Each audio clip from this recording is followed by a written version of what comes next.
Muling maglalayag sa West Philippine Sea ang grupong Atin Ito Coalition para igiit ang soberanya ng bansa. Kabilang sa kanilang aktibidad ang mag-jet ski malapit sa Pag-asa Island. At live mula sa Maynila, may Express Report si Mobile Journal Arles de los Santos. Arles, pang ilang civilian mission na nga ito at ano pa ba yung, yan, binention mo na, jet ski, ano? Bukod dyan, ano pa ba ang ibang aktibidad?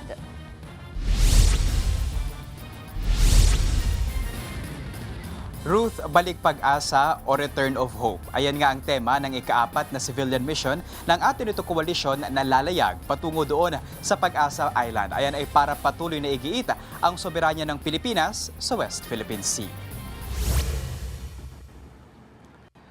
Mula sa Pier 15 sa Maynila, nakahanda na maglayag ang MV Felix Oca na magsisilbing barko ng civilian-led mission ng Atin Ito Coalition patungo sa Pag-asa Island.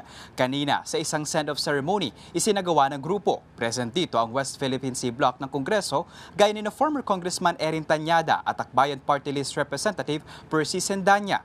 Kasama sa misyon ang ilang volunteers, Fisher Folks, artists at ilang mga taga-suporta. Layo ng aktibidad na maghatid ng mga pagkain, krudo at iba pang tulong sa 500 sa Pag-asa Island sa gitna ng mataas na presyo ng petrolyo. Magkakaroon din ng medical outreach at pagtatanghal sa isla.